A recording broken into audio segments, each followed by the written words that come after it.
Welcome to Saraswati IAS. I hope you are doing fine. So let's start our daily quiz. Our first question is, consider the following statements with reference to International Energy Agency IEA. जो नीति आयोग है, नीति आयोग ने IEA से, international energy agency से, इन्होंने क्या किया है, एक कोलैबोरेशन किया है। और ये आर्टिकल्स जो था PIB पे था। जो ये PIB पे क्या था, ये आर्टिकल था। तो इन्होंने क्या कोलैबोरेट किया है, सबसे पहले ये देख लेते हैं। इन्होंने एक कोलैबोरेट करके रिन्यूएबल इंटीग्रेशन से इंडिया 2021, मतलब एनर्जी के पर्सपेक्टिव से इन्होंने कुछ क्या किया है, कोलैबोरेट करके, और कैसे इंडिया जो इंडिया का एनर्जी है उसे सही तरीके से यूटिलाइज किया जाए, उसे बढ़ाया जाए, और वो भी रिन्यूएबल, मतलब कि जो सन वगैरह से मिलती हैं, जो हाइड्रो वाली हैं, जिन्हें हम लोग रिन्यू फिर कर सकते हैं। इस तरह की एनर्जी को हम कैसे बढ़ाया जाए, उसकी सही पोटेंशियल से कैसे यूज की जाए, इनमें क्या क्या है, इंटरनेशनल एनर्जी एजेंसी से कोलैबोरेट किया है। हमने दो स्टेटमेंट आपको दिया है। सबसे पहले आप वीडियो को क्या करिए, इस सारे क्वेश्चन को मॉक के जैसे लिया करिए, और क्वेश्चन की जो मैंने स्टेटमेंट दिया है आप उसे पढ़ा करिए, वीडियो को पॉज किया करिए कम से कम 30 सेकंड तक, और आप एक बार रीडिंग करके आंसर जरूर कमेंट बॉक्स में दिया करिए। तो हमने पहला स्टेटमेंट लिया है, the IEA was born with 1973 to 1974 oil crisis, मतलब कि जो IEA है उसका जो बॉर्न हुआ था ऑयल क्राइसिस की वजह से 1973 और 1974 में हुआ था। ये पहला स्टेटमेंट है। दूसरा स्टेटमेंट है, India is one of the association country and joined in 2017, मतलब कि जो IEA है वो इंडिया कब ज्वाइन किया था, 2070 में, और वो अभी मेंबर नहीं है, एक एसोसिएशन, मतलब एसोसिएशन कंट्री के जैसे अभी वहां पे बिहेव कर रहा है, अभी है भी उसमें। तो जो अपना पहला स्टेटमेंट है ये भी सही है। ये फुल फ्लेज में जब स्टेब्लिश, मतलब ये उस समय सोचा गया था 1973 और 1970, लेकिन फुल फ्लेज में ये 1974 में इसे लेते आया गया था। और जब ऑयल क्राइसिस हुई थी, जैसे कि जब गल्फ कंट्री में जो प्रोडक्शन वाली हैं गल्फ कंट्री में, उन्होंने क्या किया था, इस पे ऑयल पे क्या किया था, प्रतिबंध लगा दिए थे, रोक दिए थे, उनका प्रोडक्शन बहुत कम कर दिया था। अभी देखिए, अभी इसलिए क्वेश्चन को मैंने लिया है क्योंकि अभी देख रहे हैं हमें ऑयल, अपने वहां पेट्रोल और डीजल के कितने प्राइसेस हाइक में है, और क्यों है, जो गल्फ कंट्री है, जो ओपेक प्लस है, जो ओपेक प्लस कंट्री है, उन्होंने क्या किया, प्रोडक्शन लेवल को एकदम कम कर दिया है। अब कम किया है, इससे क्या हुआ कि जो प्राइसेस हैं उसके, जो पेट्रोल और डीजल के, वो हाई हो चुके हैं। अपने यहाँ तक कि 100 रुपए में अभी मिल रहे हैं पेट्रोल, जो कभी 70 72 ऐसे करके रहते हैं।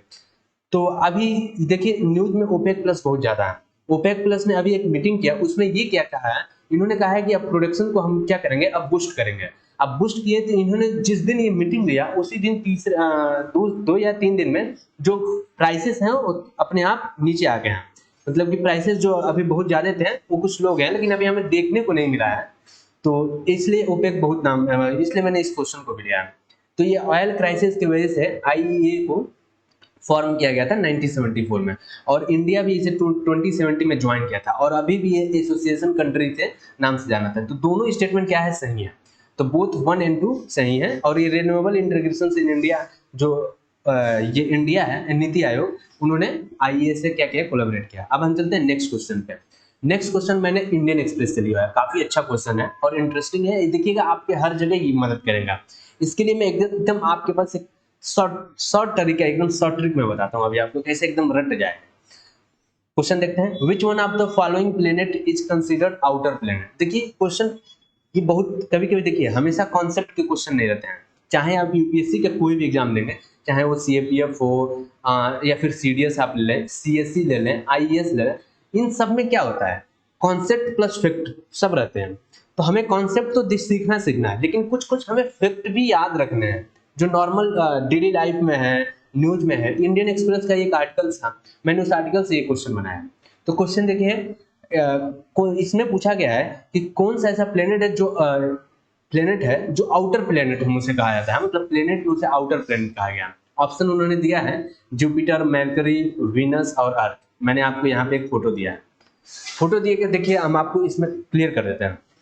जो ये चार होते हैं, मतलब कि मार्स, अर्थ और वेनस और मरकरी, इन्हें हम इनर प्लेनेट कहते हैं। इन्हें हम क्या करते हैं, इनर प्लेनेट। और जो जुपिटर और सेचर्न और यूरेनस और नेपच्यून होते हैं, इन्हें हम आउटर प्लेनेट कहते हैं। ठीक है, अब तो आप इससे क्लियर हो गए होंगे, जुपिटर आपका क्या है, सही स्टेटमेंट है। ये आपका सही स्टेटमेंट है और ये तीनों आपके इनर है तो ये गलत है। तो इसका आपको देखिए अभी आप मैं क्वेश्चन दिया आप याद, लेकिन इसे याद करने का आपको मैं तरीका बताता हूँ। जो ये है इनर प्लेनेट, अभी देखिए ईवीएम अपने यहाँ पॉलिटिकल्स के सेंस में बहुत ज्यादा न्यूज में आता है। ईवीएम आप सभी ने सुना होगा ईवीएम। तो ईवीएम मतलब क्या है, पहला अर्थ, फिर वेनस, फिर मार्स। अब एक और एम बचता है तो आप एम स्क्वायर कर लीजिए या फिर ईवीएम 2 कर लीजिए, एम 2 कर लीजिए, कुछ भी कर लीजिए। ये आपको एक सिंपल मतलब याद करने का तरीका है। और तीसरा आप क्या कर लेंगे, मरकरी, मतलब कि आप अर्थ, वीनस, मार्स, मरकरी, ये आपके क्या है, एक टेरेस्ट्रियल प्लेनेट भी इन्हें कहा जाता है और ये इनर प्लेनेट भी है। तो ये तीनों आपको एक याद हो जाएगा, ईवीएम या फिर ईवीएम स्क्वायर। अब अगर आप आउटर प्लेनेट पे जाते हैं, ठीक, आउटर प्लेनेट के लिए देखिए आप, ये क्या इनर प्लेनेट क्यों कहा जाता है, क्योंकि ये सन, ये जो सन है अपना और जो एस्ट्रॉयड बेल्ट के बीच में रहते हैं, इसलिए इन्हें क्या कहा जाता है, हम लोग इन्हें कहते हैं इनर प्लेनेट। क्यों, क्योंकि सन और एस्ट्रॉयड बेल्ट के बीच में रहते हैं। लेकिन ये यहां तक मान लीजिए एस्ट्रॉयड है, अब ये एस्ट्रॉयड के बाहर जब चले जाते हैं तो इन्हें हम लोग क्या कहते हैं, आउटर प्लेनेट। मतलब कि सन के, अब ये सन के अंदर नहीं है, अब एस्ट्रॉयड के ऊपर, सन से तो बाहर पहले से ही थे, अब एस्ट्रॉयड के बाहर चले गए तो इन्हें आउटर प्लेनेट कहा जाएगा। अब देखिए सन इसमें आ गया, तो अगर हम सन करते हैं, सन, अब सन से क्या हो जाएगा, पहला सैटर्न, फिर यूरेनस, फिर ये आपका हो जाएगा नेपच्यून, और ये रहा आपका जुपिटर। तो मतलब अगर हम संजू कह दें या फिर सन जे कह दें, आपको जिस एक देखिए नॉर्मल मैंने आपको एक एनाटोड बताया, आपको एक से एक लर्न मतलब याद करने की क्षमता है। जब आपकी मेमोरी करेंगे ना किसी चीज को, अगर आप कॉन्सेप्ट फैक्ट और प्रैक्टिकल देख के करेंगे तो ज्यादा अच्छे से याद होता है। मतलब कि आप संजू कह लें या फिर सन से याद रख लें, जे यू आप बाद में जोड़ लें, सन जे जोड़ लें या फिर जू जोड़ लें, जो भी जोड़ लें, तो मतलब कि सैटर्न, यूरेनस और नेपच्यून और जुपिटर ये आपके आउटर प्लैनेट है। ये आपका क्वेश्चन था, इससे मैंने देखिए कई सारे फैक्ट आपके क्लियर किए हैं और याद करने की आपकी क्षमता भी बढ़ जाएगी। तो अब हम चलते हैं नेक्स्ट क्वेश्चन पे। नेक्स्ट क्वेश्चन मैंने द हिंदू से लिया हुआ है और क्वेश्चन अपना यूनाइटेड, अब ये भी देखिए बहुत अच्छा न्यूज में है और ये मैं बता देता हूँ आपको। यूएनजीए का मतलब होता है यूनाइटेड नेशन जनरल असेंबली। क्या होता है, यूएनजीए का मतलब होता है यूनाइटेड नेशन जनरल असेंबली। ये यूएन का मतलब है यूनाइटेड नेशन, हम समझ जाएंगे, और ये हो जाएगा आपका जनरल असेंबली, ठीक है, असेंबली। अब यूएनजीए इसलिए न्यूज में था क्योंकि अभी कल की न्यूज है, जो मालदीव के प्रेसिडेंट थे अब्दुल्ला शाहिद जी, अब्दुल्ला शाहिद को आप देखेंगे, आप कभी फोटो देख लीजिएगा उनका, तो वो क्या हुए हैं, अब यूएनजीए के वो प्रेसिडेंट इलेक्ट किए गए हैं, मतलब यूनाइटेड नेशन जनरल असेंबली के। अब अब्दुल्ला शाहिद क्या हैं, ये अब्दुल्ला शाहिद हैं, इनकी मैं फोटो लगा देता, लेकिन चलिए आप एक बार कर लीजिएगा। आप भी थोड़ा सर्च देखिए, कंस्ट्रक्टिव डिस्कशन जब भी रहना चाहिए, कंस्ट्रक्टिव रहना चाहिए, आप भी थोड़ा सर्च किया करिए, आपके लिए होमवर्क रहेगा। आप अब्दुल्ला शाहिद के बारे में थोड़ा बहुत जान लें। तो ये अब्दुल्ला शाहिद अब क्या हुए हैं, यूएनजीए के प्रेसिडेंट इलेक्ट किए गए और इन्होंने अपने यहाँ इंडियन प्राइम मिनिस्टर से उन्होंने कॉल पे बात की और एक कोलैबोरेशन अच्छा हो, बायलैटरल रिलेशन मालदीव के साथ अच्छा हो, इस पे उन्होंने कुछ चर्चा किया। अब वो यूएनजीए के प्रेसिडेंट इलेक्ट हुए हैं, तो हम यूएनजीए के बारे में कुछ क्वेश्चन मैंने स्टेटमेंट रखा है, आप स्टेटमेंट देखिए और उसमें से सही स्टेटमेंट को आप टिक करना है, आपको आंसर उसमें से लिखना है। तो पहला दिया है, each UN member has equal voting power in the general assembly। मतलब यूएनजीए में जो सभी मेंबर हैं उनको इक्वल वोटिंग पावर रहता है। ऐसा नहीं है कि मतलब कि अब देखिए आप जब यूनाइटेड नेशन सिक्योरिटी काउंसिल में जाएंगे तो वहां पे जो 5 परमानेंट मेंबर हैं और जो 10 नॉन परमानेंट मेंबर हैं, तो आप परमानेंट लीजिए, मेनली आप जब परमानेंट मेंबर को लेंगे तो उनके पास क्या रहता है, एक वीटो पावर रहता है। जो वहां के 5 परमानेंट मेंबर हैं उनके पास एक वीटो पावर रहता है, वो कभी भी आपको क्या करेंगे, रोक देंगे, अपना वीटो लगा। लेकिन ऐसा यूएनजीए में नहीं है, तो सबका इक्वल पावर है और सबको एक बार वोटिंग। तो ये पहला इसमें क्या है, सही है। दूसरा है, president of UNGA elected by simple majority. मतलब सिंपल मेजॉरिटी से क्या होता है, यूएनजीए के जो प्रेसिडेंट है इलेक्ट किया था। और तीसरा स्टेटमेंट है, it was established in 1945 and it's main body of and it is the main body of UNSC. देखिए पहला स्टेटमेंट तो आपका सही था, दूसरा स्टेटमेंट आपका गलत है, क्योंकि यूएनजीए का आप जब चार्टर पढ़ेंगे उसमें कुछ स्टेटमेंट जब पढ़ेंगे आप, तो उसमें लिखा गया है कि कुछ ऐसे पॉइंट हैं, कुछ ऐसे जो क्या कहते हैं, कुछ ऐसे मतलब टर्म है, अगर उनको जैसे इलेक्शन है, इलेक्शन के लिए आपको 2/3 मेजोरिटी चाहिए, मतलब 2/3 आपको मतलब पावर चाहिए, वोट करना होगा, तब इलेक्शन के आप किसी चीज को इलेक्ट करेंगे। किसी कंट्री को आप बाहर करते हैं, किसी कंट्री को आप बाहर करते हैं, किसी कंट्री को आप अंदर ले आते हैं उसके, इसके लिए भी आपको 2/3 चाहिए। लेकिन कुछ ऐसे हैं वहां पे कि जिसके लिए आपको सिंपल मेजॉरिटी चाहिए। तो जो इलेक्शन वाला आपका देखिए यूएनजीए इलेक्ट करेगा तो इलेक्शन आ गया, इलेक्शन के लिए आपको 2/3 सिंपल मेजॉरिटी नहीं। तो पहले दूसरा स्टेटमेंट क्या है, गलत। तीसरे पे अगर आएंगे, इट वाज एस्टेब्लिश्ड इन 1945, सही है। It is main body of UNSC. UNSC का मतलब यूनाइटेड नेशन सिक्योरिटी काउंसिल। ये देखिए एकदम सिंपल क्वेश्चन था आपके लिए। यूनाइटेड नेशन सिक्योरिटी काउंसिल ये भी एक यूएनजीए की तरह है। देखिए अगर आप देखिए आप फेसबुक पेज पे जाइए सरस्वती आईएएस के, मैंने वहां पे यूनाइटेड नेशन के जितने भी मेन बॉडीज हैं उनको मैंने वहां पे कवर किया हुआ। अभी कल ही मैंने फोटो, वो आज पोस्ट हो जाएगा जो स्लाइड मैंने बनाया होता है, तो आप देखिएगा वहां पे जाके उस फोटो को आप देखिएगा, उसमें मैंने काफी अच्छे से डिस्क्राइब किया यूएन के बारे में। तो यूएन के कुछ बॉडी होते हैं, मेन बॉडी में ये आते हैं यूएनजीए, आपका यूएनएससी आता है, आपका आईसीजे आता है, और आपका फिर से ट्रस्टेडशिप फॉलो आता है। ये सब क्या होते हैं, कुछ छह बॉडियां होती हैं, वो यूएन की मेन बॉडी हैं। मतलब यूनाइटेड नेशन सिक्योरिटी काउंसिल एक खुद यूएन की मेन बॉडी है, जैसे कि यूएनजीए है। तो ये दोनों सिमिलर हैं, कोई अंतर नहीं है। तो ये तो स्टेटमेंट आपका वैसे ही गलत, एकदम सिंपल क्वेश्चन मैंने आपसे पूछा हुआ था। ये दोनों स्टेटमेंट क्या है, गलत है। आपका जो केवल फर्स्ट स्टेटमेंट है वही सही है। ये द हिंदू का क्वेश्चन था, और ये इसलिए था कि अब्दुल्ला शाहिद जो वहाँ के मालदीव के हैं, वो यूएनजीए के प्रेसिडेंट इलेक्ट किए गए हैं। ठीक है, अब चलते हैं हम नेक्स्ट क्वेश्चन। नेक्स्ट क्वेश्चन हमारा पीआईबी से। पीआईबी क्वेश्चन है, और क्वेश्चन के स्टेटमेंट देख लेते हैं किस कॉन्टेक्स्ट में है। Recently which of the following state has granted industry status to sports. मतलब कि कौन सा ऐसा स्टेट है जिसको हम लोग स्पोर्ट्स को लेकर उसे इंडस्ट्री के लिए मतलब कह दिया है कि अब तुम इंडस्ट्री के लिए फेमस हो। ऐसा कौन सा स्टेट है, हमें ये बताना है। देखिए जो आपका पहला स्टेटमेंट है उत्तर प्रदेश, दूसरा है पंजाब, तीसरा है हरियाणा और मिजोरम। सिंपल देखिए, ये सारे स्टेट अगर आप लेंगे ना, स्पोर्ट में कोई कम नहीं है, कोई भी कम नहीं है। एक बहुत ट्रिकी, बहुत अच्छा क्वेश्चन है, लेकिन असल में आंसर अपना मिजोरम है। मिजोरम को अब इंडस्ट्री स्टेटस मिल गया स्पोर्ट्स के लिए। ये एक पीआईबी का आर्टिकल्स था जिसके जो मैंने आपके साथ डिस्कस किया। एक फिफ्थ का क्वेश्चन है, आप इसे थोड़े अच्छे से याद रख रहिएगा, ये आपके हर जगह मदद करेगा। ठीक है, अब चलते हैं नेक्स्ट क्वेश्चन पे। ये देखिए मैंने क्वेश्चन काफी अच्छा है। ये जो एसएम का मतलब है, अब मैं आपको मॉक टेस्ट के रूप में भी जो सरस्वती आईएएस के जो मॉक टेस्ट के पेपर है उनमें से भी मैं क्वेश्चन आपके साथ रखा करूंगा। तो ये सरस्वती आईएएस का जो मॉक टेस्ट होता है उसके कुछ क्वेश्चन हैं, उन्हें उससे भी मैं आपके साथ डिस्कस करूंगा। पहला क्वेश्चन है, देखिए पहला क्वेश्चन मैंने इसलिए लिया है, आप अभी रिसेंटली देखेंगे कैबिनेट ने क्या क्या है कि कैबिनेट जो अभी रिसफल हुआ था उसमें मिनिस्ट्री ऑफ कोऑपरेशन को जोड़ा गया। क्या किया गया, मिनिस्ट्री ऑफ कोऑपरेटिव को एक नया मिनिस्ट्री बना दिया। इस पे एक क्वेश्चन है, देखिए ये क्वेश्चन काफी इंपॉर्टेंट है आपके लिए, किसी भी पर्सपेक्टिव से आप देखेंगे तो बहुत ज्यादा इंपॉर्टेंट है। तो पहला क्वेश्चन स्टेटमेंट देख लेते हैं इसका article. The term cooperative can be found in which of the following parts of the constitution. मतलब कोऑपरेटिव कॉन्स्टिट्यूशन में किस किस पार्ट में हम उसे देख लेंगे, देखने को हमें मिलेगा। तो पहला है पार्ट 3 में, दूसरा है पार्ट 4 में, और तीसरा है पार्ट 9B में। देखिए आप पार्ट 3 में जाएंगे तो 90C आर्टिकल का जो है इसमें भी आप इसे मिलेगा आपको। जब आप पार्ट 4 में जाएंगे इसमें भी मिलेगा, पार्ट 9B में जाएंगे तो इसमें भी आपको, मतलब तीनों स्टेटमेंट जो है ना वो सही है, 1 2 3 इसका सही है। देखिए कोऑपरेटिव आप इन तीनों में जाएंगे तो कोऑपरेटिव आपको मिलेगा, मतलब कोऑपरेटिव मतलब सहकारी, समझ रहे हैं, हिंदी में सहकारी। तो कोऑपरेशन आप ऐसे समझ लिए, कोऑपरेशन मतलब कि कोऑपरेट करना किसी के साथ। तो मिनिस्ट्री ऑफ कोऑपरेटिव का ये रहेगा कि इंडस्ट्री के साथ, डिफरेंट मतलब ऑर्गेनाइजेशन के साथ कोऑपरेट करें। अब मेनली ये रहेगा कोऑपरेशन के लिए। तो ये रहा कुछ क्वेश्चन मैंने उस पर डिस्कस किया, ये सरस्वती आईएएस के मॉक टेस्ट था। अब हम चलते हैं नेक्स्ट क्वेश्चन पे। नेक्स्ट क्वेश्चन भी मैंने सरस्वती आईएएस के मॉक टेस्ट पेपर से लिया, और क्वेश्चन है which of the following statement is not correct. मतलब कि लोक अदालत से कौन सा इसमें से ऐसा स्टेटमेंट है जो कि सही नहीं है। देखिए लोक अदालत भी न्यूज में हमेशा रहा करता है, तो लोक अदालत को हम छोड़ नहीं सकते।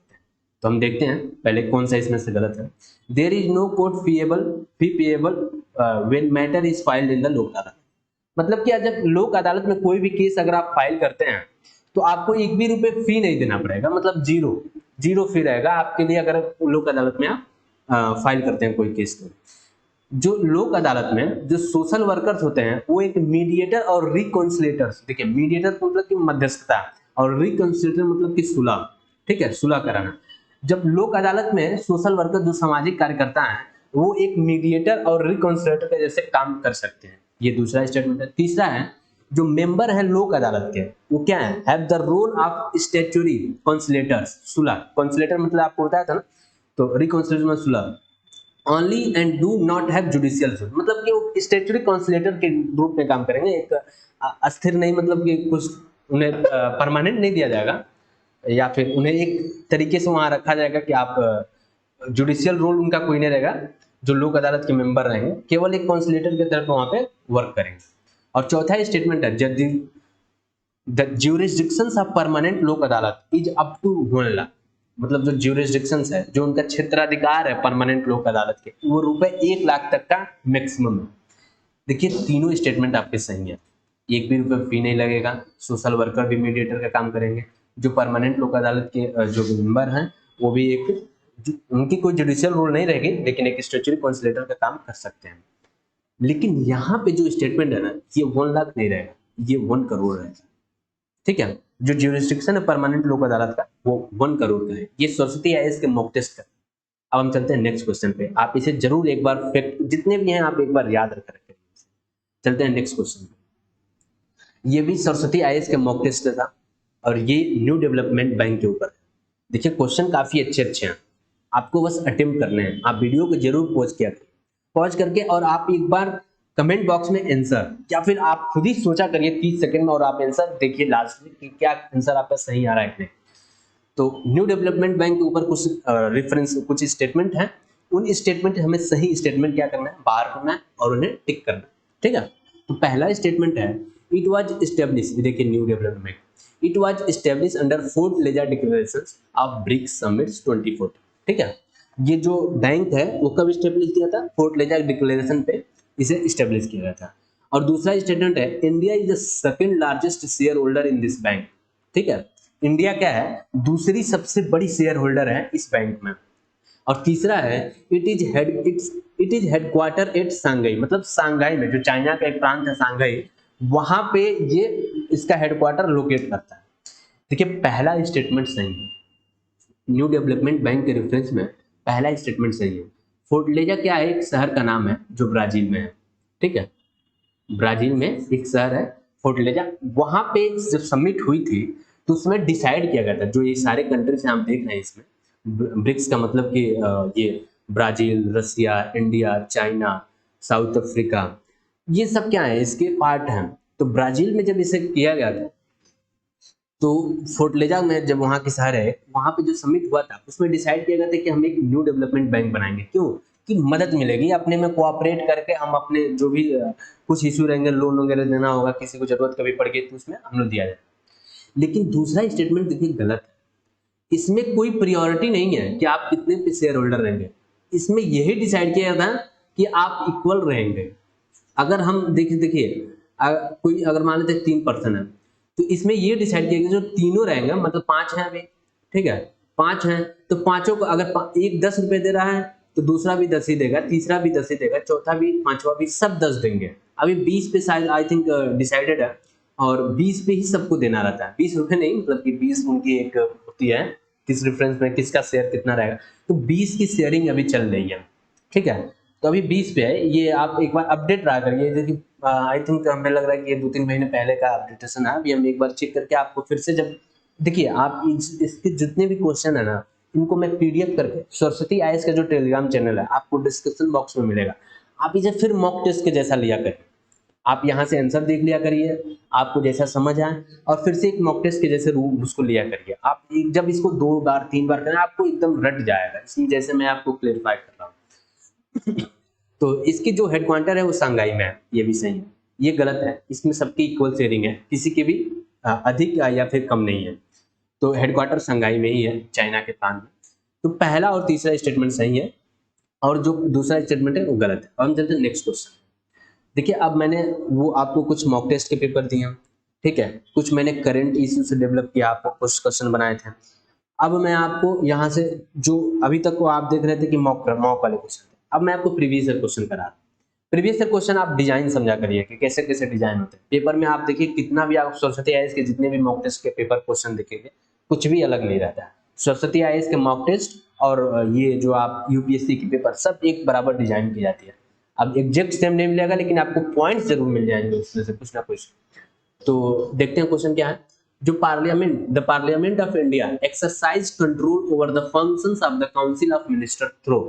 देखिए, जो संसद है इंडिया की, अगर किसी भी मिनिस्टर जो काउंसिल ऑफ मिनिस्टर पे है, उनके एक्सरसाइज पे अगर कंट्रोल करना है तो किसके थ्रू, मतलब इसमें से 3 स्टेटमेंट दिए हैं, इन तीनों स्टेटमेंट में से किसके थ्रू हम उन पे कंट्रोल मतलब अपना रख सकते हैं।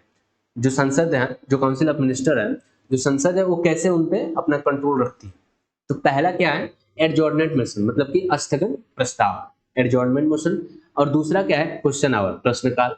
और फिर से आपका तीसरा क्या है, सप्लीमेंट्री क्वेश्चन, मतलब कि पूरक प्रश्न।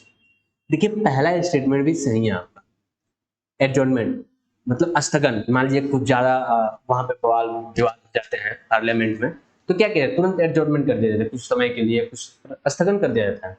तो इसके तरीके से भी हम कंट्रोल कर सकते हैं। फिर क्वेश्चन आवर होती है, क्वेश्चन आवर में भी कंट्रोल वहां पे एक्सरसाइज है। फिर क्वेश्चन आवर में ही हम लोग सप्लीमेंट्री क्वेश्चन पूछते हैं, इसकी कोई अलग से नहीं टाइमिंग रहती है, इसी में रहती है टाइम। तो ये तीनों स्टेटमेंट क्या आपके सही है, 1, 2 and 3 आपका आंसर सही है। अब हम चलते हैं नेक्स्ट क्वेश्चन पे। नेक्स्ट क्वेश्चन देखिए 2013 का है, ठीक है, 2013 का है। Which of the following led the introduction of the English education in India. ठीक, इसमें से कौन सा, इन तीनों स्टेटमेंट में से कौन सा ऐसा स्टेटमेंट है जिसके वजह से इंट्रोडक्शन हुआ था इंग्लिश एजुकेशन, मतलब कि अंग्रेजी शिक्षा को इंडिया में, इन तीनों के किसके वजह से इंट्रोड्यूस किया गया है इंडिया में। तो पहला स्टेटमेंट है चार्टर एक्ट ऑफ 1830, दूसरा है general committee of public instructions 1823, और तीसरा है orientalist and English controversy. Charter act में भी इंग्लिश एजुकेशन को इंडिया में लाया गया। आप जब भी देखेंगे जितने भी एक्ट हैं, आपको मैं एक एक करके डिस्क्राइब कर दूंगा कभी डिफरेंट वीडियो में कि किसमें क्या हुआ था, और इनमें आपको बता दिया करूंगा। अभी क्वेश्चन है, आपको बस एक रेफरेंस में देता हूँ। और दूसरा स्टेटमेंट है, इसमें भी इंग्लिश एजुकेशन को क्या किया था, इंट्रोड्यूस किया था। और तीसरे स्टेटमेंट में इसमें भी देखिए, इसमें भी बहुत ज्यादा विवाद था। तो कुछ कहते थे कि नहीं, हमें इंडियन कल्चर पे चलना चाहिए, कुछ कहते हैं कि नहीं, हमें इंग्लिश एजुकेशन भी, क्योंकि हमें साइंस के आगे चलना है। तो इन सब विवादों में भी, लेकिन फिर भी इसमें भी हम लोग क्या कहते हैं, इंग्लिश एजुकेशन को इंट्रोड्यूस किया गया था, विवाद पे भी किया गया था। तो जो तीनों स्टेटमेंट है वो सही है, इसमें तीनों स्टेटमेंट क्या है, आपके सही है। तो ये आपके आज के क्वेश्चन थे, जितने भी थे। आप इसे मॉक टेस्ट के जैसे लिया करिए। क्वेश्चन जितने भी हैं, आप हर क्वेश्चन पे वीडियो को पॉज करके आप एक बार कमेंट बॉक्स में, या फिर आप अपने आप से ही एक बार जरूर उसे रोक के और क्वेश्चन पढ़ के सॉल्व किया करिए। इससे आपकी थिंकिंग एबिलिटी क्या होगी, बहुत ज्यादा इंक्रीज होगी।